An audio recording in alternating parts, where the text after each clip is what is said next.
Recording drums for an actual record start to finish. A full drum production walkthrough on a podcast. That's what we're going to do today. So if you're listening to this on Apple Podcasts or Spotify, this is one of those episodes that you might want to watch on YouTube, just because you'll see a lot that you can't see on a podcast app, obviously, unless you're doing video podcast there. And I'm going to try to explain everything that we've done and that I'm about to show you, but still, YouTube is going to be the better experience, I guess.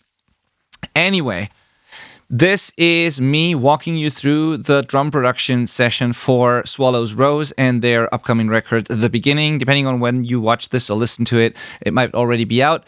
There are singles out already right now, and the album will be out very, very soon. I'm super excited about this project. I love working with these guys, and yeah, it's a punk rock record. I'm going to go into all the details in the video itself anyways. I'm just recording this little intro to it. The video has been done a while ago. We obviously didn't want to share it before the band had some singles out and all of that. And we just used it internally, for our coaching, where we work with artists inside of the Self-Recording Syndicate, our music production coaching program. So we used it in there as like a bonus that we share it with people. We always do exclusive content in there, but we didn't, use it publicly until now. So here it is. The rest of it will be explained in the video itself. Just one little piece of information in addition to that is that the songs you're going to be hearing in the video, I said it's the finished final thing. Turned out that there was another revision. So what you hear on the record, and if you compare with the singles that are already out, you're going to hear this. It sounds slightly different compared to what you hear in the video. It's very close, but it's a little bit different. So I just want to say, even though I say it's the finished thing, it's not the final thing. It's almost the final thing. The final thing is out on Spotify, YouTube, wherever you enjoy your music, Apple Music or whatever. And you can compare, but it's very, very close. And yeah, I hope you have a lot of fun with this video. By the way, my name is Benedict Hein. I'm a mixing engineer, full-time, making records for more than 15 years. I work in a studio, or I own a studio called Outback Recordings. And, 1 or 2 times a year, I still do full productions, not just mixing, just to keep my skills fresh for our coaching. And also because I enjoy working with really cool bands in an actual room and not being on my own in my mixing studio all the time. I mean, I have an employee here and it's cool, but it's still something else I'm not completely on my own, that's what I'm trying to say, but it's something else to be in a room with a band every once in a while. So once or twice a year, I do full production. This was one of them. The rest of the time, we're mixing between 200 and 300 songs every single year, and it's been like that for, I don't know, the last 7-8 years or so, and before the 7-8 year before that, I was doing full production, including recording and all of that. So yeah, that's just my little background if you're interested in that. If you are wondering what this coaching thing is about, it's called the Self-Recording Syndicate. It's a coaching program for self-recording artists who want to get great results from their jam spaces and home studios. And we guide them personally through their projects and help them finish them. It's not a generic video course. It's not just a bunch of theory. It is hands-on, one-on-one coaching done remotely online. It is actionable based on your music, your DAW, the plugins you already own. And we've been doing this for 5 years or so. In addition to our studio, we've built a little team there. And it's a way better method to learn compared to, generic video courses. It is completely different. It's custom. It's a custom roadmap and plan for you that we create with a full money back guarantee. If you don't like the plan, you don't pay us anything. If you like the plan, we implement it together. We do that on a monthly basis. We're by your side whenever you need us. We give you feedback, clear next steps. We help you figure out your DAW, the plugins you have. We build a workflow for you. We help you improve things at the source. We give you feedback on the arrangements and songs themselves if you want that. And then we'll walk you through, finishing it all with the mixing and mastering and all of that. And like I said, it's coaching. It's not just a video course. It's an amazing community as well. It's live sessions. It's actual feedback from actual professionals who still make records all the time. So not just content creators, who haven't made a record in a while or maybe never have. And so if you're interested in that and you want your own personal plan like that helps you finish your own recordings or your next record, go to theselfrecordingband.com/coaching. and apply for a spot. If we think it's a great fit, we'll reach out and we'll jump on a completely free call with you to, get all the details, all the info we need to get to know you, to answer your questions that you'll have, and then we build the plan for you and you can decide if you want to move forward with it or not. So the selfrecordingband.com/coaching. And now have fun with this video walkthrough of the entire drum production process for Swallows Rose and their record The Beginning, which is going to be out in sometime early 2026. Or it's maybe already out at the time that you're watching this. All right, check it out. In January 2025, I did a full drum recording session with an amazing band called Swallows Rose. And for this session, we rented a nice sounding big room and got some nice drums in there, of course, and a couple of cymbals and all those things, and also some nice analog outboard gear and a cool mixing console. And we've documented the whole process for you, and now I'm gonna show you what we've done there. I'm gonna play the footage from the session because I didn't do any comments while we were in the session there, just because I was focused on the band, of course, and I was not there to make content. But Thomas, who's working with me at my studio, he captured everything. And then I now have the footage and I can kind of talk over it and do a commentary afterwards, basically. And I can also show you the session, the end result of this thing, which I'm very excited about. So we're going to go through this and I'm going to show you first what the end result sounds like. And then I'm going to go through the video of us capturing everything. And then I'm going to hopefully show you a couple of interesting details about, the individual tracks that we captured. All right, so here we go. Let's dive into Cubase. I'm gonna move myself down here in the corner. Oh, that works. Awesome. And I'm gonna play you a song, and just to, maybe not the entire song, but just so you get a feel for what it actually sounds like as a finished final result. And then we're gonna go into the video of us recording this.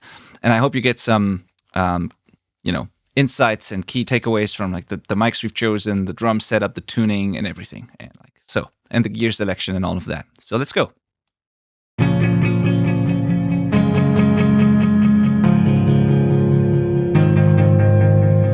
There is a place that I know now for so long. It's far beyond the edge. No candles burning, no pictures on the wall, and it's cold in there. Sometimes these walls get close, and minutes feel like forever. All strength, all power's gone. I need to resist the pressure until it all gets better. The fun comes to a halt. Hold on, just don't let me go until I am home. Leave alone. You set this ain't forever. You swore these walls are full. Make sure to come me along until I am home. Leave alone. I said that I love my life and I meant to say I really did. And now that I'm getting near, I broke this promise once again. If there's a reason for this vicious cycle, speak to me. I need to get a grip, I need a fucking plan. You helped me so much, who am I to ask you? You have spread love when no one had time to. The heart's so warm and bright as the sun. Make sure to stay your way to shine on until it all gets better. The fuck comes to a So yeah, there's kind of the epic, big kind of sounding songs like the one I just showed you. There's also some faster punk, more like classic punk songs like this one.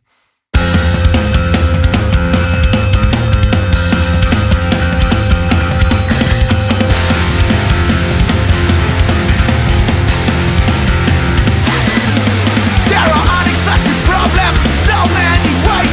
We can't solve the puzzle and no one's to blame. We knew we would fall, but we're not at all. This moment it hit us, falls like against the wall. Take my hand before it is too late. And then we have massive heavy parts like in this song.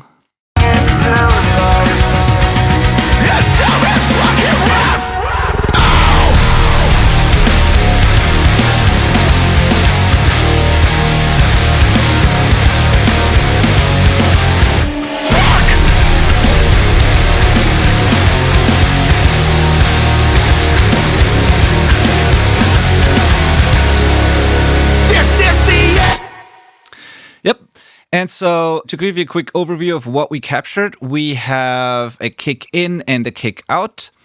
We have, in this session, there are a couple of samples too. So the quieter ones here, like all the red ones are drums, first and foremost, so that you know what you're looking at. But then we have a kick in and a kick out, which are our real recordings. So this one and this one. And then we added a couple of samples to that too. But a lot of what you're hearing on the recording is the actual recordings of the drum without samples. On the kick, we added a little bit more. We've gone a little more sample heavy later in the process. On the snare, for example, though, the actual snare recording, the snare top here is by far the loudest, and then some samples are like tucked in there. There's also snare bottom, of course, a real recording, and then some samples blended in. It's just the nature of modern drum productions, but still, in this case, we used a lot of the real drums because we wanted an organic, real, kind of awesome, energetic sounding vibe. And then also, there's a lot, of course, that comes from the overheads and rooms and all of that, and not just the close mics, and those are all natural. So then we have two toms, a rack tom and a floor tom, plus a couple of samples. Then we have hi-hat ride and China spot mics, like individual mics on those cymbals.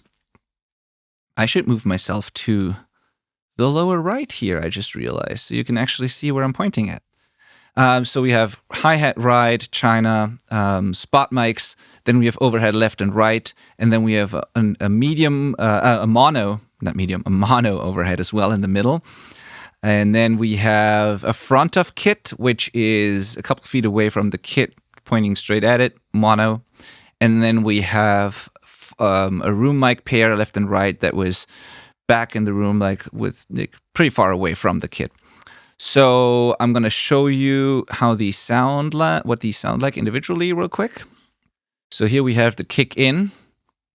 And I'm going to show you when I'm commenting on the video what exactly we used here. This is a pretty clicky, aggressive sounding sound. We committed a lot of that on the way in, by the way, with actual analog gear, EQs and compressors. So here's the kick in.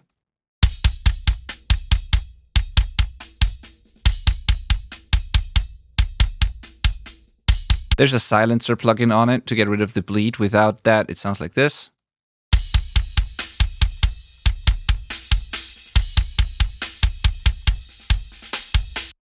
Of course, there's bleed. Then we've got a kick out for the bottom end of the kick drum and the body.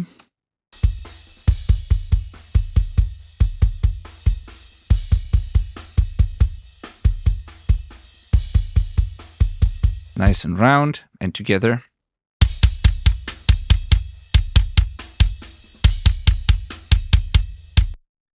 And then we have a snare top. Oh, I've got to get rid of the reverb and that kind of stuff. That's nasty.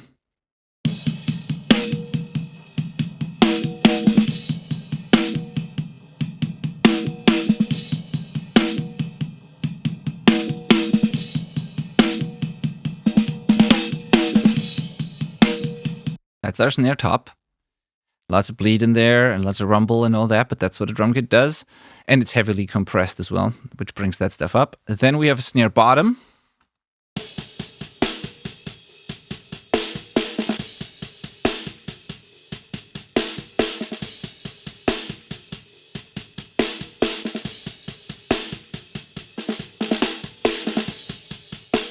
Pretty bright and snappy. Also lots of kick drum bleed in there, but again, that's part of recording drums. Everything is in everything.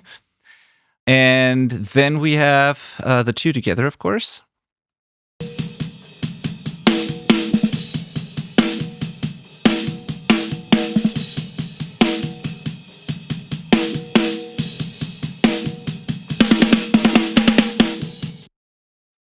Then we have, like, you realize this sounds really dark and very up front and dry and close and narrow and all that because it's just close mics, right? So you'll see a lot of the sound comes from the overheads and the rooms. Then we have toms. So there's the first tom here.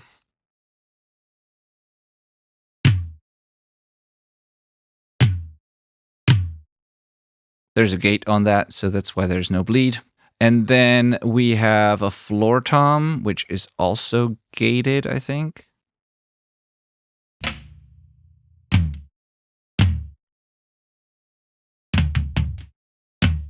Yeah. And I gated this a lot because it was relatively long. Or like, no, the problem was there was a lot of bleed. And then I added back some length with our floor tom samples. So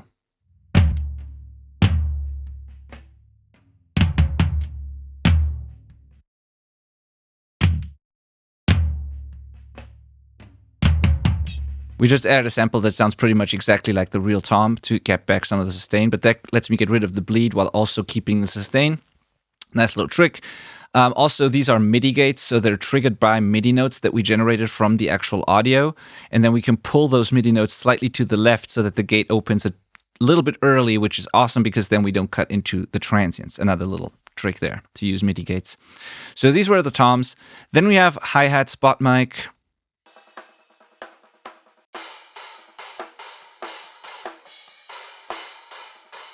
Then we have one for the ride.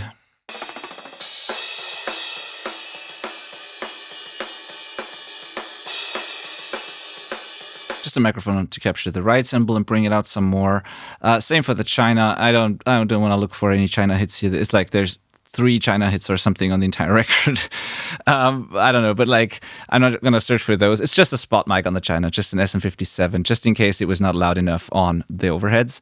So then we have a stereo pair of overheads. So they capture the entire kit.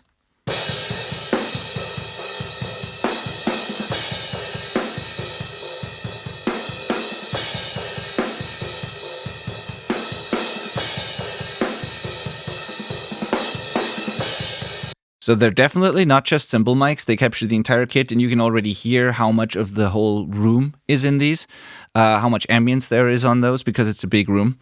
So yeah, big fan of using overheads to capture the entire kit and not just CMS cymbal mics. Then here is a mono overhead in addition to those. So the stereos were a bit brighter, and then there was a darker mono in between.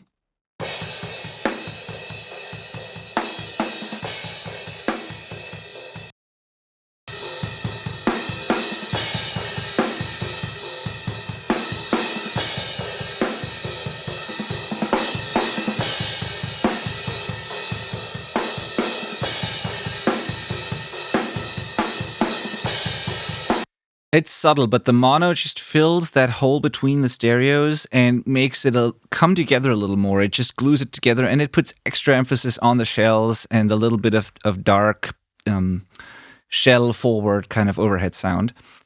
And then we have a front of kit mic that has been compressed heavily on the way in.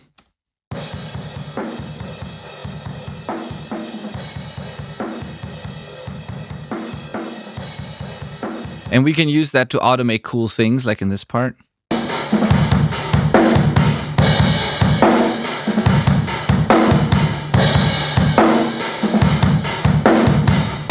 Where I compressed it even more, brought it more forward, turned it up in the mix, and made a kind of a lo-fi, roomy kind of sound. And this was just a couple feet away from the kit, like really close to it, actually. But the room just was big and sounded awesome. And then we have far room mics, left and right.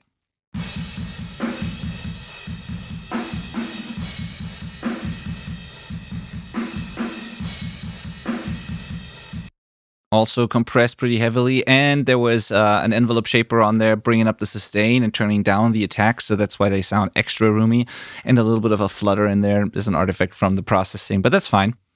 So now if we listen to the drums as a whole now, they sound like this.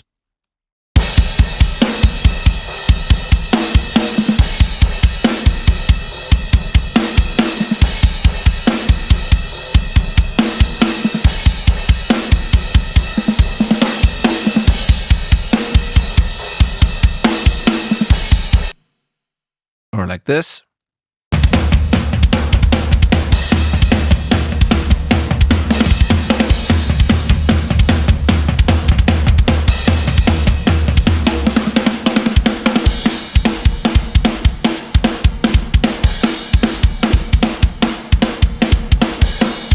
So definitely modern and punchy, but also still organic and raw, like not overly edited, and still there's like rumble and tiny, little timing things in there. And it's like, it is spot on, but it sounds like a drum kit. It is a real performance. It's not programmed, and it's not overly, relying on samples. And I have nothing against samples, but if I want a raw, energetic punk rock sound, I want to have all the noise and all the energy that comes from playing an actual drum kit. Or if we go for that really heavy thing back here, it also works for that. A little bit of automation, of course, is necessary, like a lot of it actually.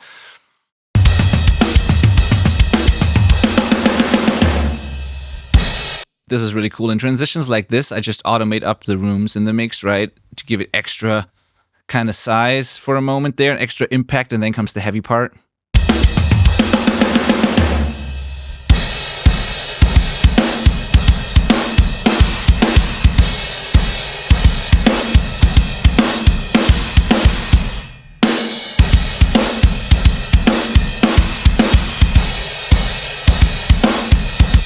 For this heavy thing here.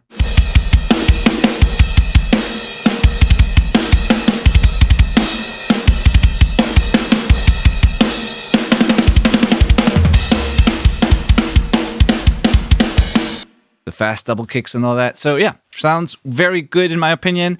Lots of things we can do. Tiny little, with those room mics alone, tiny little things like this little snare flam. If you just automate up the room mics for a moment there, it gives it this extra bit of energy.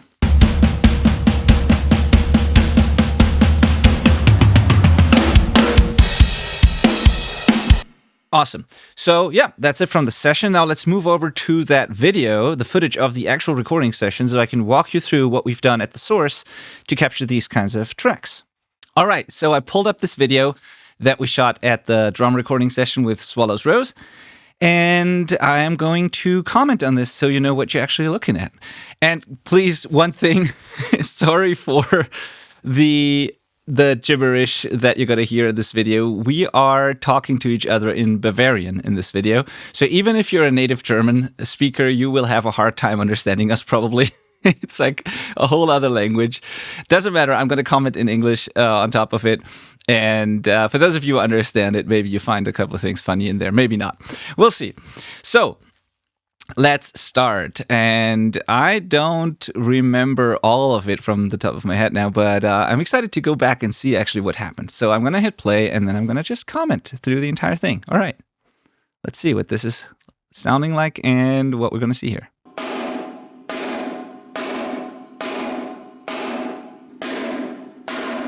This was probably past the drum tuning part, and we were setting gains. So just to explain to you real quick the setup that we had here, I had an analog mixing desk, which is a Mackie 8-bus. It was a classic recording desk in the 90s when home recording became a thing. So people had this plus ADAT recorders back then. And it's still a pretty solid mixing desk. It's not the super high-end like SSL or whatever, but it has a sound. I kind of like it. It has a grittiness to it, and it's great in terms of routing and busing, which makes it awesome for recording, for headphone mixes and all of that. It has great EQ on it. You got to know what you're doing with it a little bit because the EQ is not really transparent. Like it has a sound, but it's so much fun to work with this. So, and the room that we rented just had this board and I just wanted to use it. So that was exciting. So we used this, but then also we had a bunch of external preamps. We had 4 Elysia preamps right here. The sculptors. So shout out to Elysia. These are awesome, and I had a lot of fun tracking through these. 4 Elysia sculpture preamps, 2 Elysia compressors, the M-pressor, so these 2 modules here. Then we had an Elysia envelope, which is a transient shaper. Then we had my RME interface here as like the core of the setup up here. And then we extended that with an Audient Evo SP8 preamp, which gives us 8 additional inputs in addition to what the RME gives us. The RME has 2 mic inputs in the front and then a couple of line ins in the back. So we had a total of like 16 or 18 inputs, I think, 18.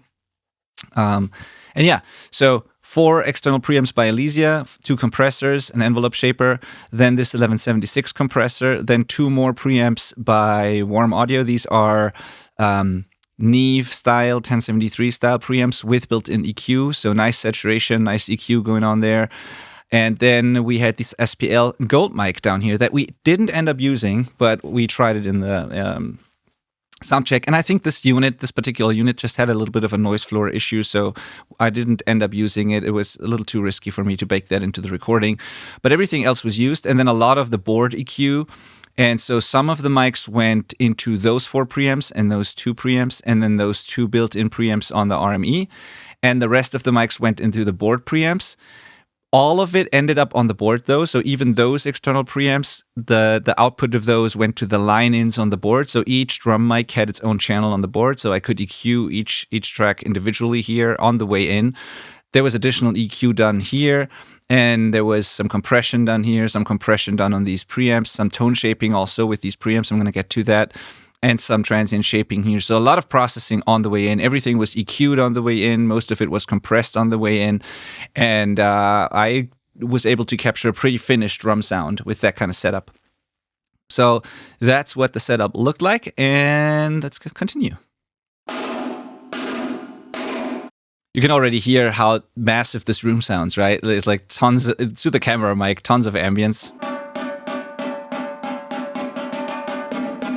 Okay, that was the drum tuning part. That's me checking the drum tuning or fine-tuning it the day of the recording. We always set up a day in advance, like the day before, and then fine-tune it right before the session on the actual day. We used clear Remo Emperor heads on the tom better side and ambassadors on the tom bottom side. I don't think we'd use any, like a little bit of moonshell, I think, on the resonant head of the tom, but nothing on the better head. We just really carefully tuned things to kill all stuff that was like annoying us. But it's possible to get a really, really good dry, or like not dry, but like a really good controlled sound even without muffling if you tune carefully. These are birch shells and for the kick and the 2 toms, Mapex kit with birch shells, which I really love. And this was a Mapex Black Panther snare, I believe, that has a unique kind of pretty snappy, pretty loud, aggressive sound. And then we used 6 different cymbals from 6 different manufacturers. So this is very rare, but we had a lot of things to shoot out and ended up choosing that. So it sounds like a matched kit of cymbals, but it is not. It's totally not. It's 2 relatively big crashes, like I think an 18 and a 19, or was it a 17 and 18? I can't remember, but like no 16-inch, like definitely bigger than that. Then we had these Meinl Benny Grape sand heads, which are really, really dark sounding and quiet on the recording. Still have a silky, smooth top end, but very controlled and rather dark sounding. You can EQ it, a lot of top end into it later, and I really enjoyed those a lot. Then we had this China and a little splash here, and then the Siljan K ride. And yeah, this was a great set of cymbals. I don't remember the models of the crashes right now, but we're gonna see it later probably. So yeah, this is me fine-tuning the snare, listening for, like, I try to center the heads, and I was listening for like inconsistencies around the drum, around the better head in this case. That's why I'm kind of hitting in a circle around this snare drum to hear any kind of resonances and like dissonant things that were annoying me. Let's go.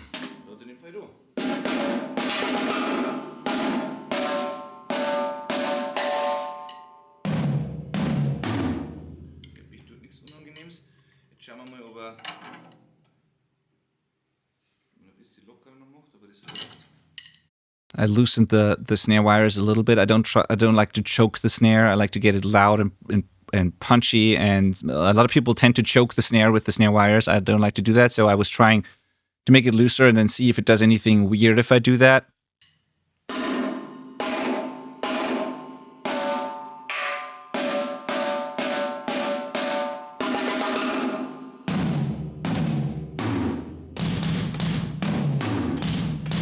You can hear the beater attack of the kick drum, like how crazy that sounds even on the camera mic.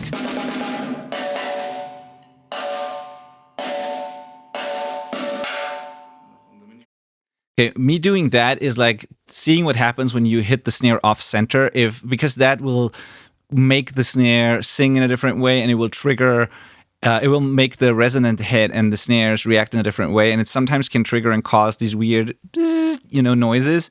And if you hit it properly in the center, it doesn't happen. But sometimes you hit it off center, and I want to avoid that being problematic if that happens. And so I'm testing here to see what's going on if you don't hit it perfectly, basically. And you can hear that there is some annoying stuff coming up when you do that, but it was still okay. There's always a little bit of a compromise, and so yeah, that's me checking for that.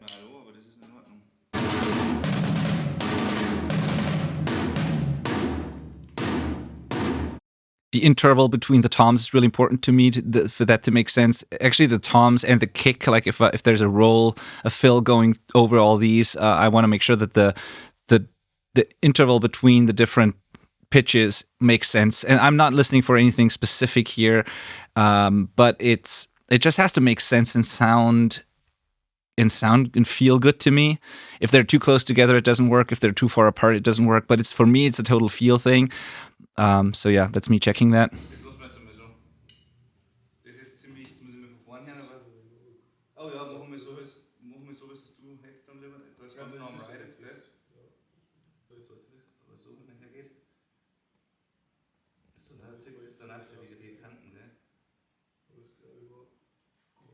Also war das so weit um, war das nicht näher, weil das mehr.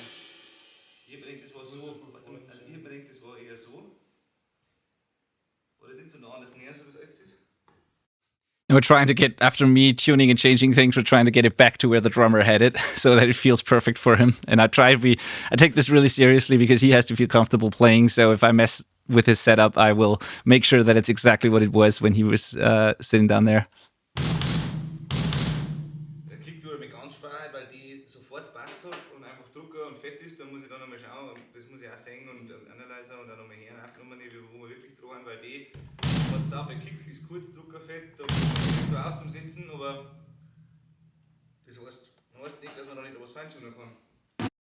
Yeah, with the kick, I was just saying I was surprised how quickly we got that to work because it immediately worked without any fine tuning. It was short, punchy, tight, had like a beefy low end, had like a crazy beater attack, and I was like, yeah, I don't think we have to do much here. It's like it just works. And I said like I have to record it and listen back on headphones and check it on an analyzer to be sure. But just from the feel I got in the room, it was pretty spot on immediately. What we've done there is just a little bit of dampening. There's a little pillow in there, but just one pillow. Then there was did I put a stone in there? I sometimes do that. I don't remember if I did it in that case, but it's minimal dampening. Again, careful tuning, not a lot of fine tuning in this case, but just really loose better head in this case to get a really bright attack. And then a more tight resonant head to make sure that the shell and the resonant head give me a body and a sound to the kick, actually. And that kind of combination tends to work really well. Similar on the toms, by the way. For this rock sound, I like to have a low tuning on the better side and a higher tuning on the resonant side, which gives me a shorter control tone. Versus if you tune both to the same note, you get a long sustained note. And if the resonant side is lower than the top head, then the pitch drops and you get this doom kind of thing, right? And I want the opposite. I want a doom. So I have a hard attack and a low pitch on the better head, and then a slightly higher pitch on the resonant head, which tends to keep it shorter. The pitch doesn't drop, and I still get sound from the shell if the resonant head is a little tighter. If both are super loose, it's just dead and quiet. So I put the resonant head where the shell really starts to sing. I start with the resonant head actually, and tune that to the pitch where I feel like this is where the shell is coming to life, and it's like it starts to sing and resonate, and it's just loud. And then I put the better head on it, make that really, really low for some extra attack and to kind of dampen some of that sustain again. And that kind of is it for me, right? Ja, aber es ist schon geil.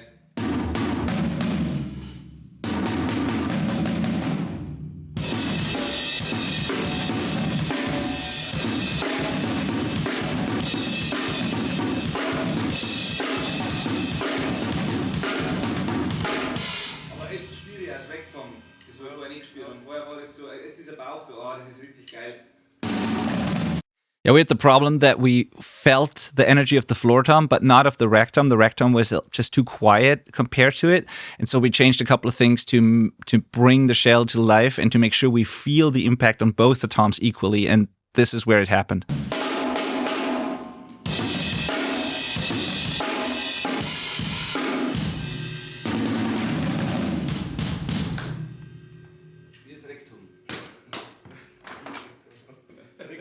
Ja, genau. Jetzt spielen wir Rektum. Genau, super. So muss das sein. So this is where you get to the mic details. So this was the boundary mic that we put inside the kick. It's a Beta 91A by Shure, classic microphone and kick drums. Very aggressive, bright beater attack, but also a pretty cool low end to it. You just put it inside, find a good spot, and leave it there. Yeah, it's a great way to capture a kick in. This is the microphone, yep. This is the kick out, which is a FET 47 cloned by Warm Audio, like a Neumann FET 47. It's not a tube 47, not like the U47 tube, but the U47 FET. Tubeless, solid state microphone. They're just normal condenser microphone. And this is a perfect choice for kick out. One of the most used in microphones for that scenario, I'd say. But any large diaphragm condenser works really well, usually if they can take the level. So it has to be something that can take a lot of sound pressure without distorting and without breaking the mic, actually. Sometimes if the mic is giving you clipping or distortion because of the high sound pressure and the low end, it helps to angle it a little bit, but this one takes it super well. So with a bit of distance from the resonant head, just a really nice, beefy outside kick mic like you heard in the audio examples earlier. So yeah, that was the kick out.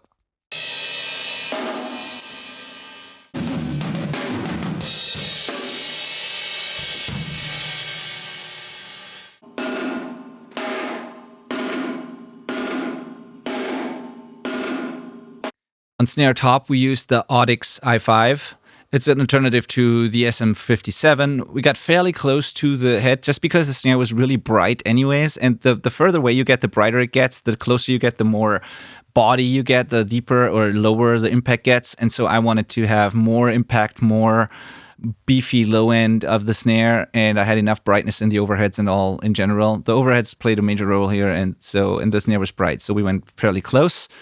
Angled, played around with the angle a bit to get a good compromise of like shell tone, but also stick attack. So yeah, Audix i5, classic dynamic drum microphone.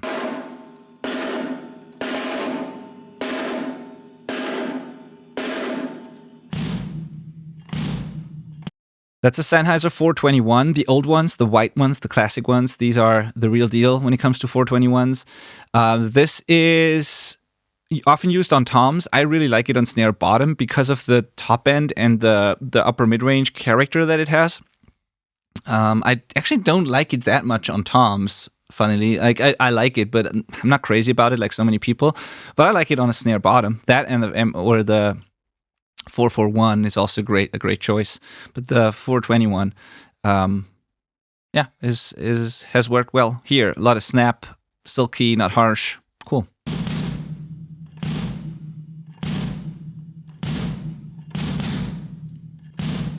And it might look like a condenser side address, but it's not. It's front address, right? It's like the sound comes in at the front here, not from the side. So it's pointing directly at the snares. And you got to get it in phase with this one. So a little bit of playing around with the distance and then flipping the phase on one of them because they're looking at each other.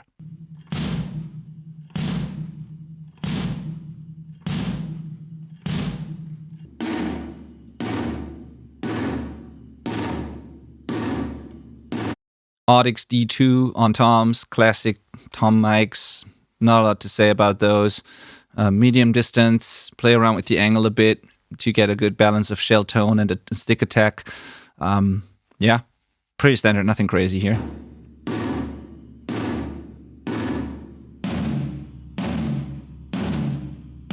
Exactly the same here.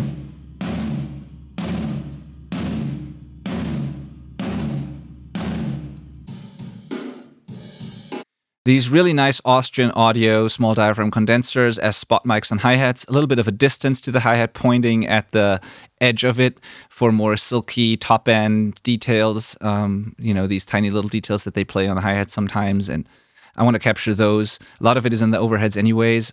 I don't want to get too close either because that can sound pretty weird and nasty pretty quickly, so I want to capture the cymbal as a whole and point it more towards the side of it rather than the bell or somewhere in the middle. This just gives me a more silky overall great picture of the hi-hat. A little more bleed of the rest of the kit, of course, but that's fine.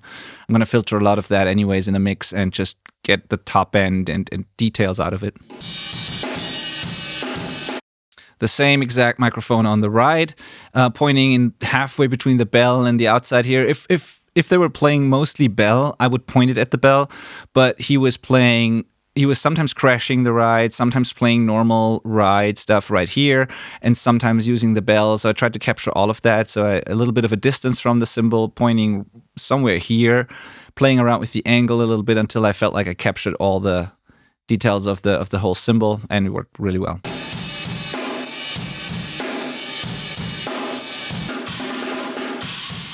Simple spot mic on the China, just a SM57 dynamic mic. It's anything goes really. This is such a trashy thing that is just an effect cymbal anyways, and this just makes it even more trashy, mid-rangey sounding, which I like, so that's what we used. The overhead setup was 2 large diaphragm condensers, a matched pair of them, also by Austrian Audio, really great microphones. Set them in figure of 8 configuration to get some of the ambience above, and also reject the opposite side of the kit, because figure of 8 makes it really sensitive below the mic and above the mic, but not in this direction, in this direction. So the opposite side of the kit is being rejected from this mic, and the opposite side here is being rejected from this mic, and it captures what's below and what's above, which gives you a really wide image of the kit and nice ambience from a high room like that. But then to make sure that I didn't have this hole in the middle and I have a nice image of the entire kit and also capture some more shells here, I added this mono overhead here, which is also an Austrian Audio mic, but a slightly different one. And that's pointing down, I think in just cardioid mode in this case, down at the kit. And I played around with the distance, made sure kick and snare are equal distance from the mics, making sure the stereo image is correct and snare and kick are in the center, making sure I don't have any phasing, making sure between like left and right, making sure I capture the cymbals clear and nice without any comb filtering. It's a bit of a gamble here with that, because we need to make sure that it's all working between 3 mics, and it's like it's sometimes a little hard to do that. So we have to make sure that this works between all these mics. Yeah, and it's always a little bit of a challenge. But make sure you find a spot where all these are definitely in phase, and make sure that kick and snare are equal distance from the kick and snare, so that they stay in center when you pan them hard left and right, and then you kind of blend in that one and see how it behaves, and want to match it up in terms of phase with the kick and snare. You will maybe get a little bit of phasing issues with the cymbals. It's always a little bit of a trade-off, but usually there is a way. And in this case, it worked out really, really well. But just be careful. These are the most important mics of your kit. They capture the entire kit. They're not just cymbal mics, and you really got to pay attention to those, because everything else, when like if all else fails, you can always like replace things or augment things with samples. With these overheads, you're just stuck with what you have. It is what it is. It is the image of the kit, and so take that seriously.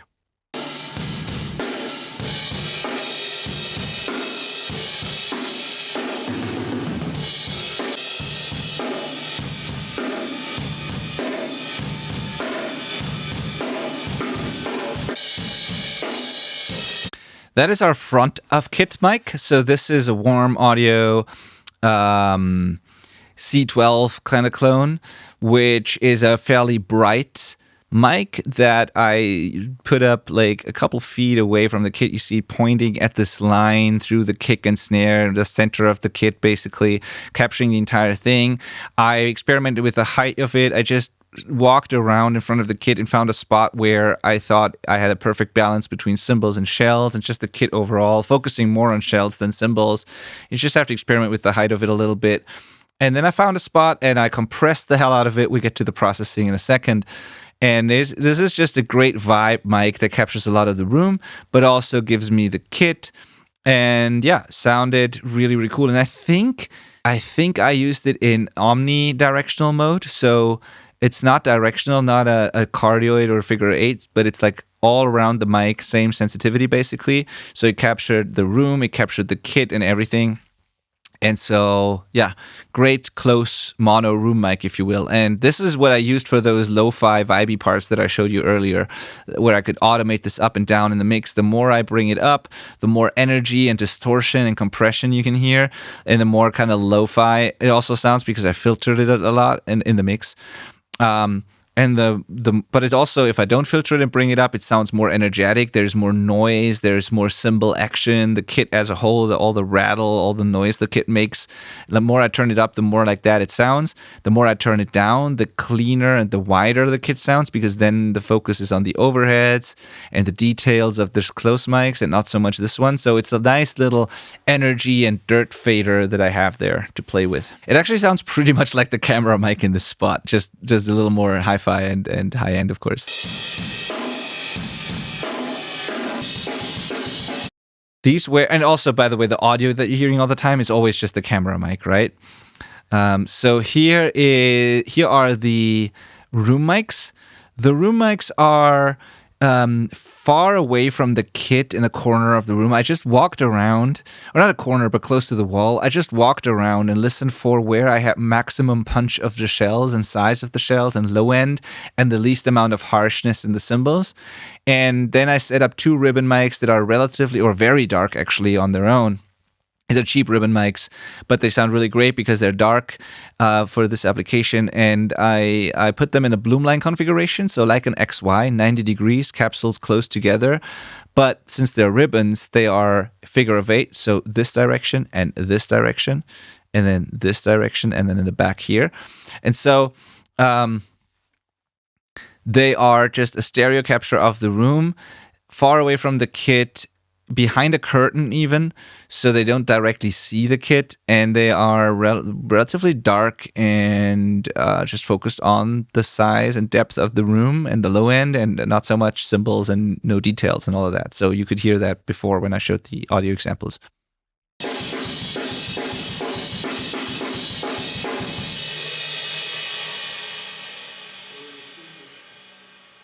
Now we get to the processing. Let's see.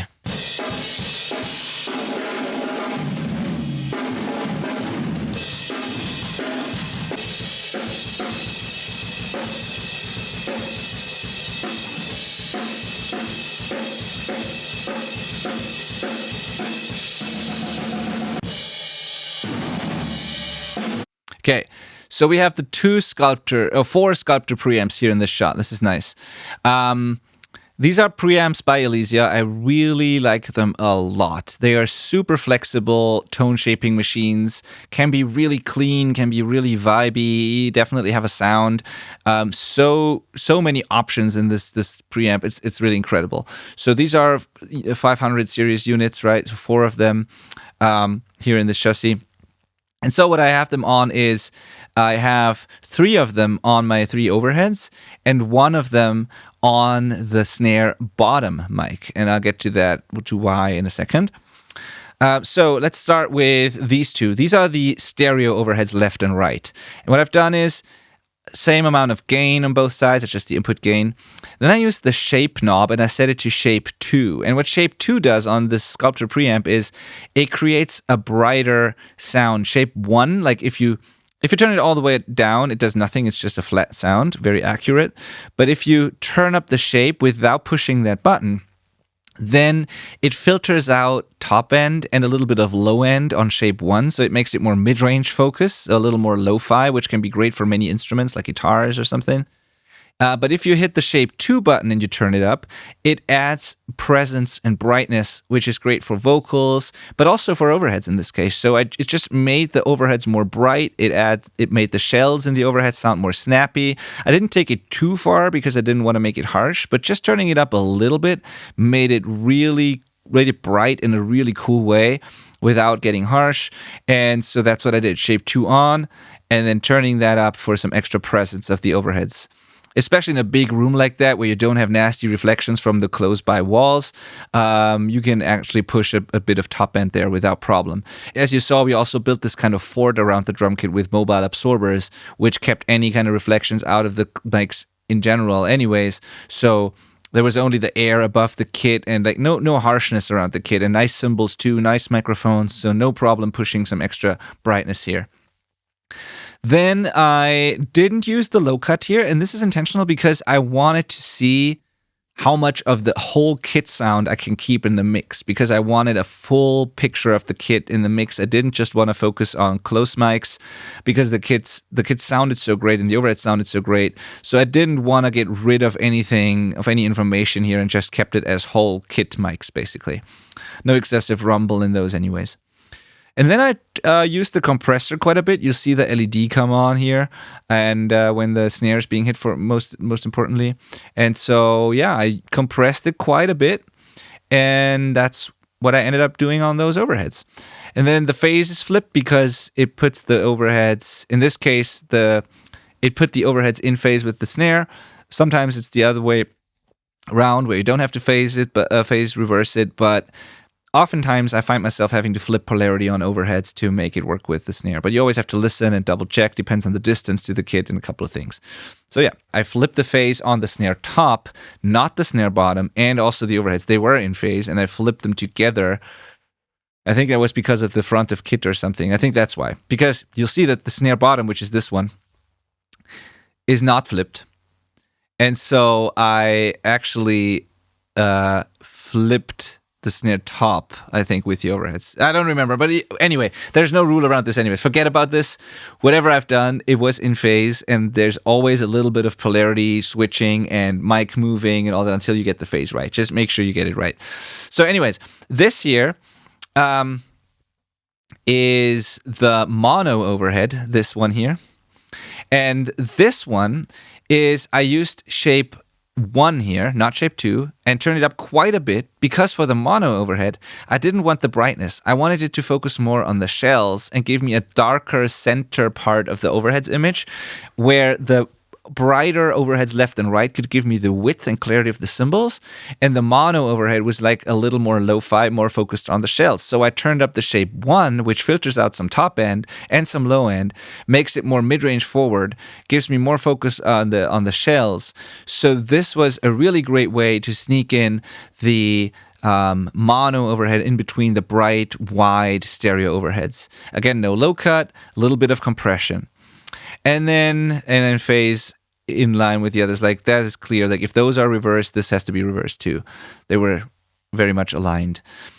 And this here's the snare bottom, where I used shape 2 again to make it bright and snappy, and quite a bit of that. Like, I cranked that a little bit here, where I wanted the snare bottom to be really snappy, really focused on the actual snare sound. And then I compressed it fairly heavily too, like pretty heavily. And this is my snappy snare bottom sound that I got, that I really, really enjoyed and used a lot of actually in the mix, which this just gives me some length to the snare. It makes it snappy, makes it bright. So you see a lot of options just with these simple preamps. They just sound amazing, and they're such cool tone shaping tools. And this is how I use them on this production. Let's continue.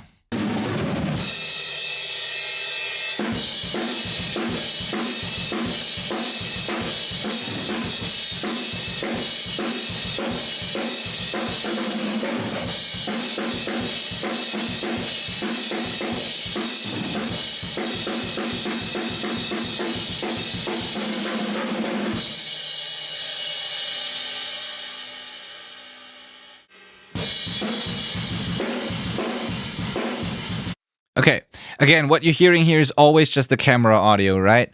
So we were just capturing as we were doing things, because I didn't want to interrupt the session. What we're seeing here is the compressors that I had on snare top and kick in. So this is kick in, this is snare top. It's the Empressor, again, super cool tools by Elysia. We have slow attack, or like medium to slow attack, like around 30 milliseconds, I would say, on both of them. Fast as possible release time on both of them, super snappy, so enough attack time to let the transients and the punch through, but then really short release time to make it aggressive and snappy. 3-to-1 ratio, not too crazy, just a ratio I like on drums a lot in general. And then we have, what else do we have? The gain reduction limiter is on, because I turned the threshold down to a degree where it's almost always compressing, and it's compressing pretty heavily, but I don't want a ton of gain reduction. Like, I want the behavior of the aggressive compression and the sound of that, but I don't necessarily want like 12, 14 dBs of gain reduction on the way in. That was a little too heavy-handed for me. So the gain reduction limiter is just awesome because you can say, give me all that aggressive compressor action, but do no more than 60 dBs of gain reduction, for example. And so,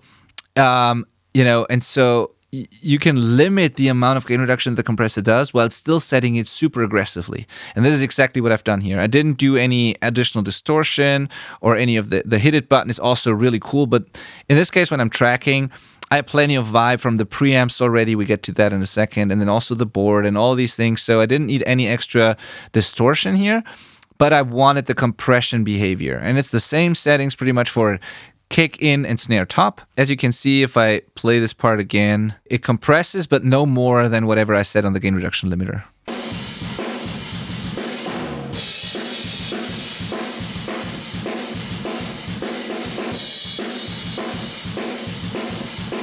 You can see the yellow LED kicking in. And then here we have the envelope, and this one was on the far room mics because I wanted to make the room sound even bigger than it actually is.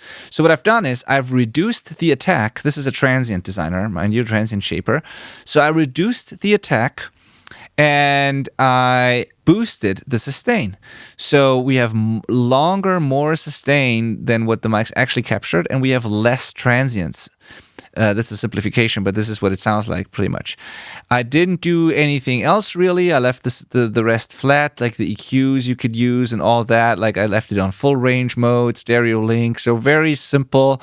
Auto gain was on so that it like compensates with the gain changes, but other than that, very simple setting and just less transients, more sustain, and it made the room sound even bigger than it actually was. If I do the opposite, if I crank gain and reduce sustain, you would get a harder, more attack-focused sound and less sustain, of course.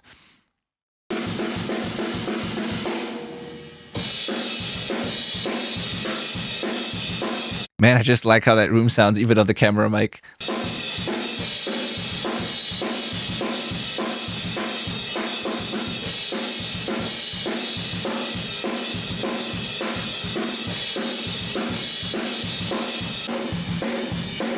Okay, so here we see the rest of it.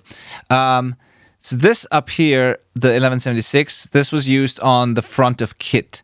So I used all buttons in, so I pushed all the buttons at once here. This is a trick you can do with an 1176, where you carefully find a spot that allows you to push all those buttons at once instead of just choosing one ratio. And that puts it out of spec, turns it into this crazy behaving, distorting limiter. And that's exactly what I wanted for this one. So all buttons in, then slowest attack, fastest release, super aggressive setting, lets the transients through to degree, and then very fast release for super aggressive behavior. And then just adjust input and output to taste. The more you drive it with the input, the more it compresses.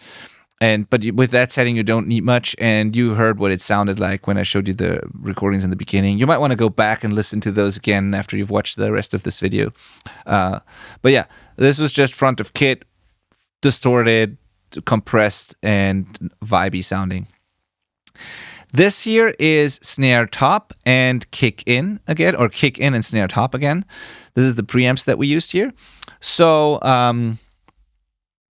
yeah, you can see the polarity was flipped on the snare top, like I said. So I flipped the snare top and the overheads, which makes sense. So we have gain adjusted to taste. So the more you push this, the more drive and distortion you get, and then you compensate on the output. In this case, I just had the output all the way up and just turned it up until I got the signal that I wanted. I didn't push it very hard because there's compounding the saturation anyways from this through the compressor through and then into the board, and I felt like I had enough character from that combination, so I didn't push it too far into this preamp. There's no low cut here on the kick in. There's a little bit of a low end boost, however, so it's hard to see the exact frequency. It looks like I boosted really, really low down there. I can't really tell where the little, I think there's the line, so that would mean like 35, like super low.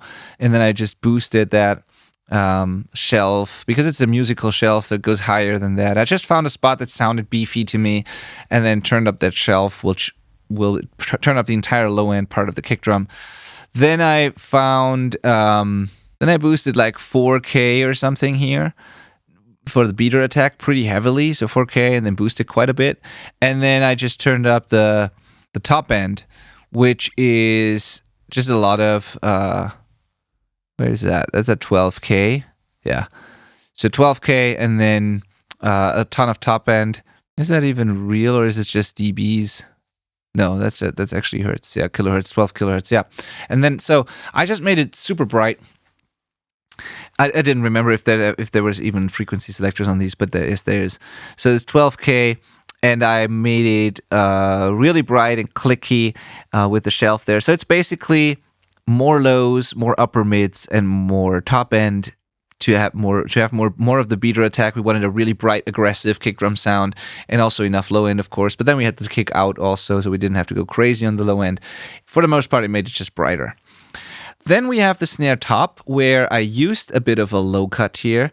Man, it's so tiny I can't really see, but I think it's like 160 or something.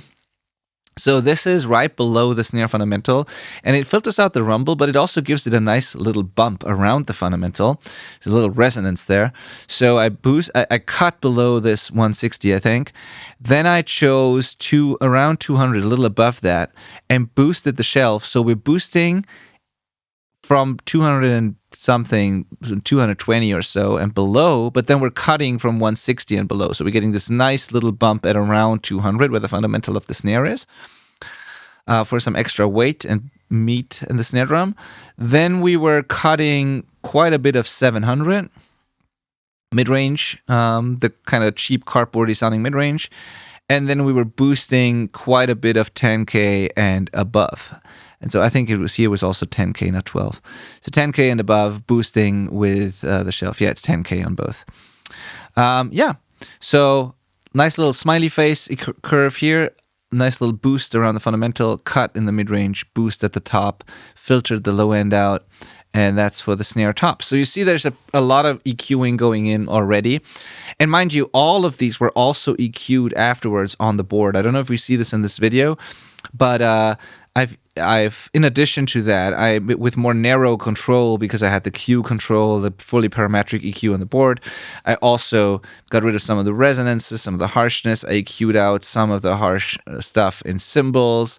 I EQ'd the kick and snare some more over there. So I was really heavy-handed on the tracking side of things. And I like to do that because that's what gives me an already finished sound with a vibe. And it's just unique, and it's the way it is, and I like to commit and move forward. So you see, even with those not cranked a lot, I'm already pushing, a little bit like +6, towards the red. So it's not super clean, but I also didn't have to push it super far because snares and kicks are just usually loud instruments anyways.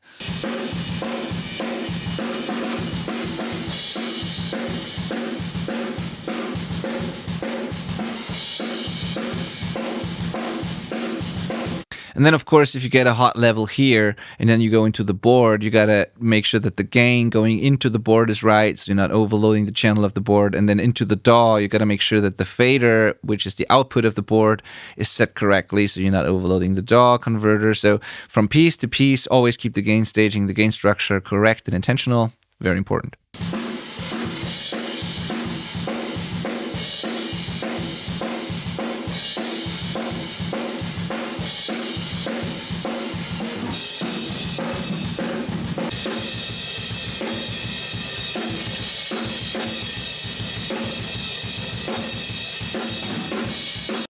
That's the back of the rack just there with, the analog inputs of the interface, the ins and outs of the preamp we had, and then the Elysia cubes here. Yeah, that's the mess that was going on back there. Yeah, that's the Mackie board with the VU meters. When I often talk about VU meters on your mix bus, you see, even those mixing consoles, even the cheap ones, have a VU meter on the mix bus for good reason. It's just a very useful tool.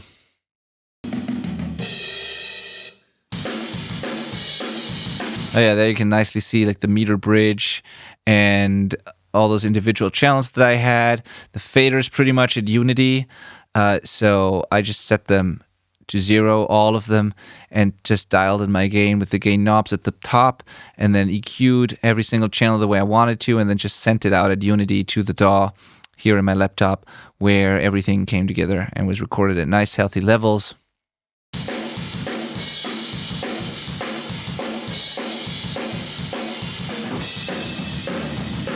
I did slight adjustments. As you can see, not all faders are up. So I started Unity, and then for whatever reason, these two, I brought them down a little bit. So I created my drum balance right here and tracked it that way so that when I hit play with faders at 0 in the DAW, it already sounded good.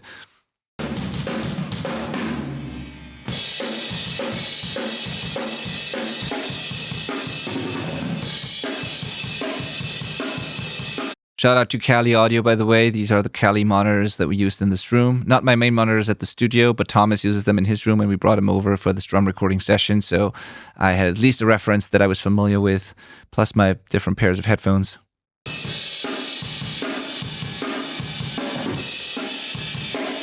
That, by the way, is my talkback mic, so I set it up next to me, compressed it heavily, and sent it to, just compressed it with a plugin in the DAW, and sent the output of that channel to the drummer so that we could talk, and he could really hear me clear. We were not too far from each other, but he had like in-ears on, and so, yeah, that definitely helps.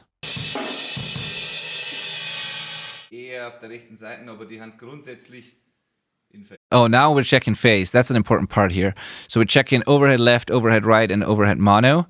So we're checking if those are aligned, if the polarity is correct, if the timing is aligned, if the snare is centered or more to the left or to the right. Also, das ist jetzt nichts, das ist vollkommen in Ordnung. Du wirst da im Image keinen Unterschied hören. Das war jetzt schlimm gewesen, wenn jetzt das irgendwie, keine Ahnung, wenn jetzt das so ausgeschaut hätte.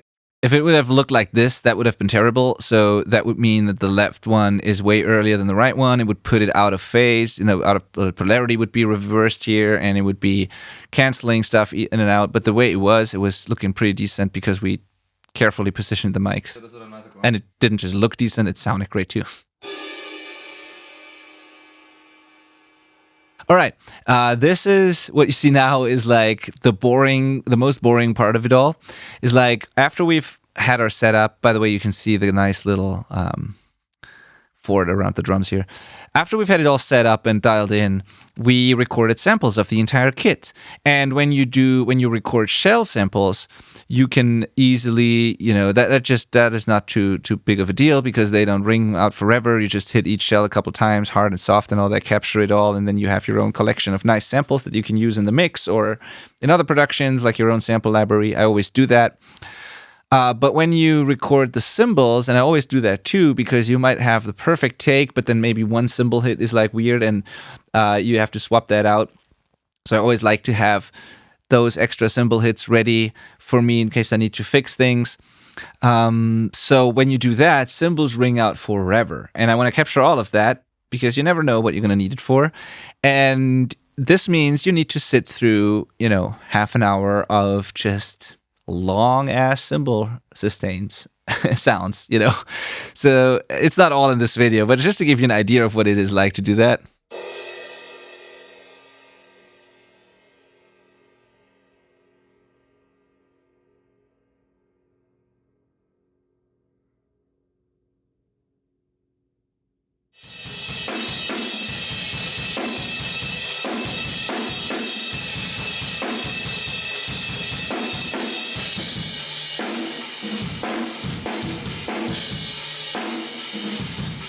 Right behind me over there would be the kit with a fort around it, and over there, back there, you see the pair of room mics, and there's a curtain here, and so there is the pair of room mics. And you can already tell, like, the camera is not far away from the kit, and still, again, listen to the sound of the room.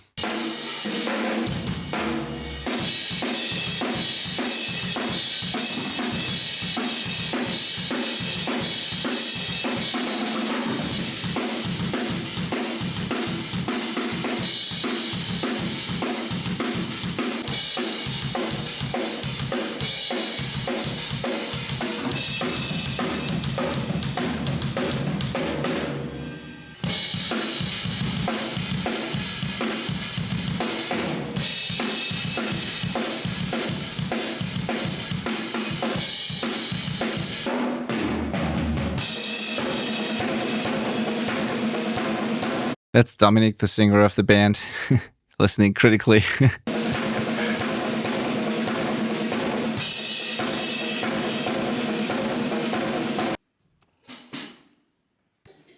So. That's Manuel, the guitar player. Yeah, it was an Istanbul crash on one side. A 17-inch, I think, was that. Nice little slow-mo shot there of the moving cymbals. So these shots actually are a good way of explaining why thinner cymbals actually don't break as easily as thicker cymbals, because they give a little, and thicker cymbals don't. And if you hit the edge of a thicker cymbal, it just breaks immediately. Whereas thin cymbals, they give a little and don't break. And so people are always afraid to get thin cymbals, although they typically sound nicer than thick ones. But they're always afraid to get thin cymbals because they think they break so quick. But actually, the opposite is the case. As long as you hit them from the top, like Michael does here perfectly, and you don't hit the edges. So if we go back to that shot here, you notice that the crashes are slightly angled towards him so that he doesn't hit the edge of the cymbal. This is the way to do it. So very important how to setting up this stuff correctly, right? Also the height of the cymbal is super important. Get them away from the shell mics as high as possible while still being able to play. Super critical stuff. Play the shells loudly and the cymbals controlled. So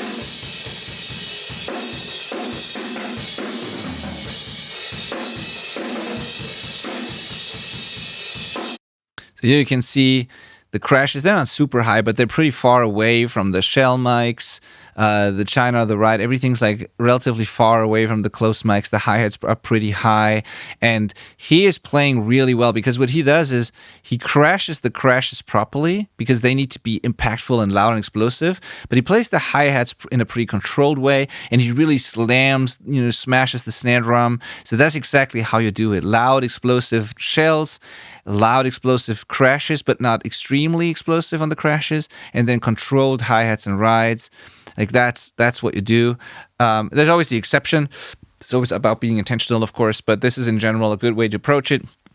And most good drummers, if you watch them play, they're very intentional about the internal balance of their kit, and they're usually hitting the crap out of the shells with the left hand and playing the cymbals just right with the right hand. Sometimes really explosive, sometimes controlled, but definitely not slamming all the time, definitely not smashing the hi-hats all the time.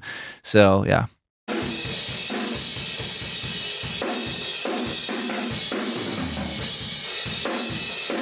And this is a test you can do yourself too. If you stand next to a kit like that in a room, just with your phone or a camera like that, and you record with just that camera mic or the phone mic, you record your drummer play or yourself play. If it sounds like this, like a balanced kit where the snare is really punching through, you hear everything, you hear the attack of the beater of the kick drum, you hear the toms, you hear everything perfectly, that's a great balance, a great sign. If it's all just cymbal noise and no punch from the shells whatsoever, then either the tuning is off, or you have the wrong heads on it, or both, or you're just not playing it well and you're not hitting hard enough on the shells. So this is a great test. Does it sound good and balanced on just one mic? If so, that's a good sign.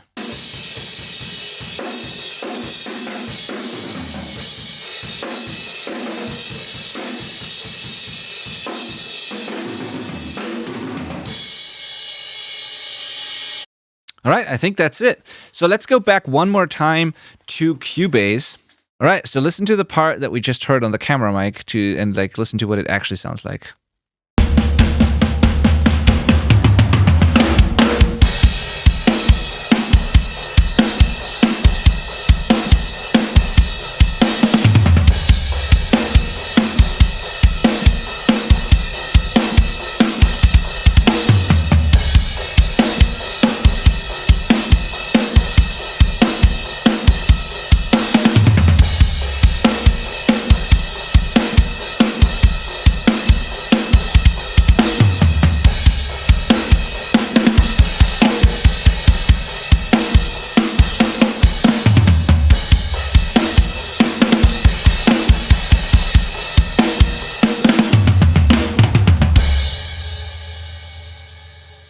And in context of the mix, Line home, leave a light on, leave a light on. Hold on, please don't let me go.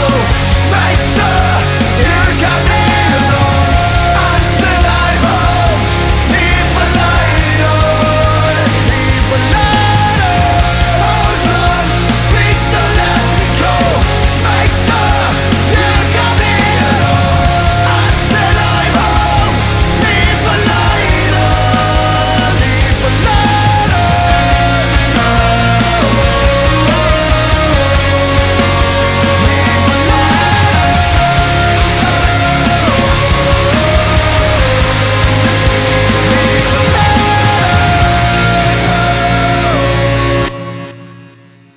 Cool. Also, where you can really hear the sound of the room is this intro. There is a place that I know now for so long. It's far beyond the edge. No candles burning, no pictures.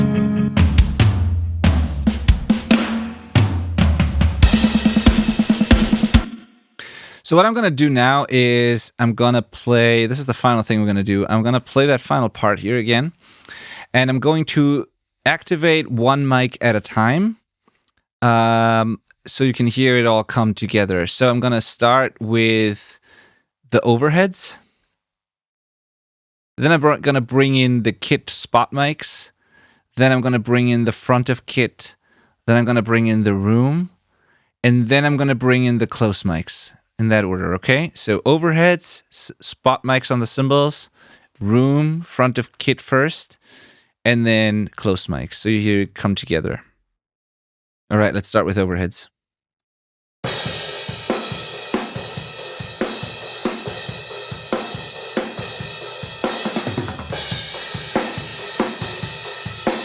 Could you hear when the overhead center came in, the change in sound? Let's solo that, the mono.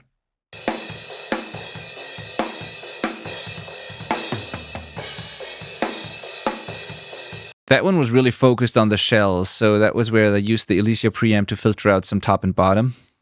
And these one were the bright, wide ones.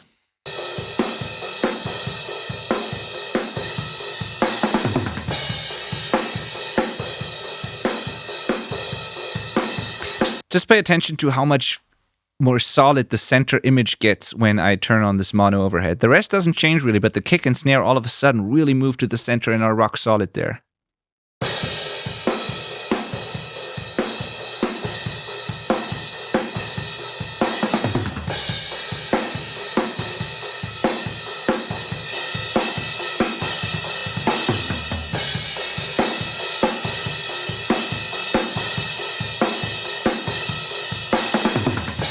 So these were all of our kit mics. Then let's bring in the front of kit. Let's first of all solo it.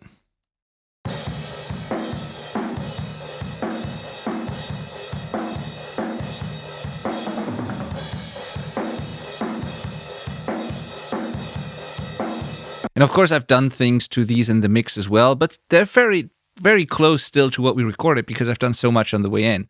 So front of kit again.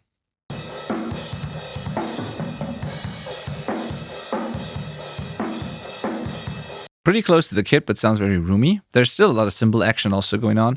So I'm going to start with the kit and then turn on the front of kit.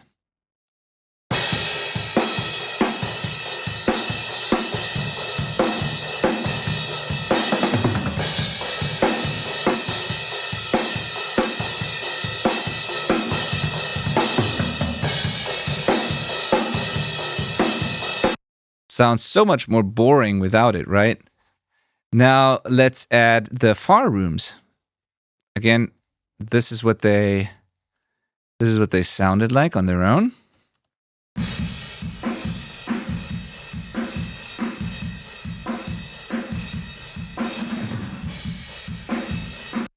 Focused on the low end, there's a lot of body to the kit, the kick in those.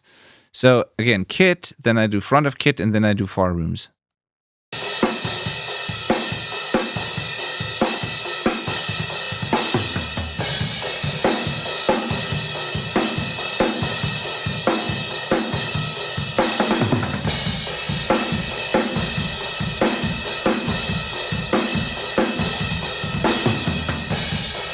And then, because I wanted even more room action, I added room samples.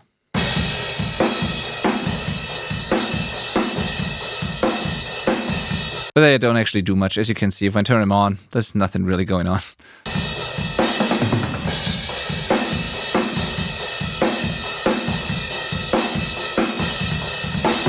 Yeah, it's all the real room. Like some automation for some spots, but it's really just the real room. Same with the overhead samples there. It's like they're turned off. So yeah, it's all the real deal. And we still don't hear any close mics. These are just the kit mics and room mics.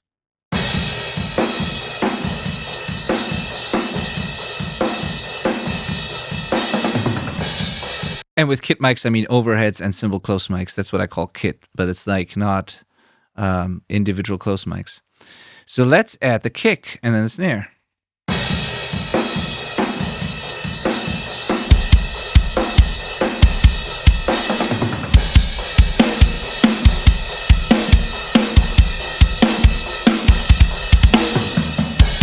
Doesn't that sound nice? Awesome. And then the toms in that final part here especially.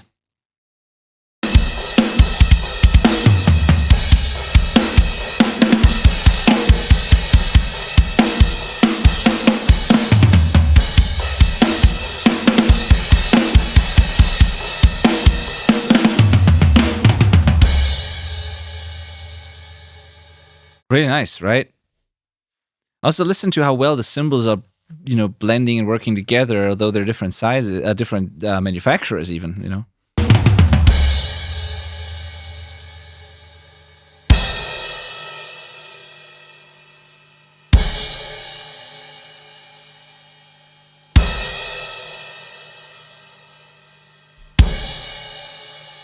There's a clear left and right. There's no weird phasing or comb filtering. It's like, I really like that drum sound. So I hope you enjoyed that. I hope this was helpful for you and gives you some inspiration for when you track drums next time. I hope it encourages you to be bold, make bold decisions, to take tuning really seriously, putting on new drum skins, tuning them super carefully. Don't overdo it with muffling. Don't try to kill the drums. You can hear as like those toms, they don't have moon gels on them, and they sound really controlled. Like they're not crazy ringy or any crazy resonances and stuff like that, right? It's like very minimal because the tuning was just right. And then get the mic positionings right, get the phase and polarity right, the distances to the kit, find vibey spots in the room to capture the room sound. Even if you don't have a big room like that, find a cool spot. It can be behind the sofa, it can be close to a wall in the corner, whatever. It can be in the center of the kit, right above the drum, the kick drum or something, like a trash mic mono in the center of the kit, and then distort that like crazy and filter it. Or be creative. Find a way to do more than just kick, snare, toms, and overheads. Capture something that gives you the center of it, the action, the movement, the rattle, So yeah, I hope this encourages you to do just that. Thank you for watching. And please check out the band. They're called Swallows Rose. The record is called The Beginning. If you're into that kind of music, you're going to really like that record. It's a fantastic album. I had a blast working on it. I love working with these guys. So thank you for letting me use the material here to show it to people. Shout out again to Elysia. You're making great gear. It's always a pleasure to work with you guys as well. Also, the rest of the gear, everything was awesome too. Shout out to Chris, who gave us Chris Turner, who gave us the rest of the analog equipment, and then finally Martin Kreuzer, who gave me the microphones, some of the microphones. Chris again for the room and some of the mics. So this was really a team effort. I brought some stuff myself. I borrowed some stuff from others. I rented some stuff. We just got the setup together that we really wanted to use. So thank you to everyone involved. And I really appreciate you all. I wanted you to know this is not just me. Of course, this has been a team effort. And so you guys are appreciated. All right, that's it. Thanks for watching. Bye.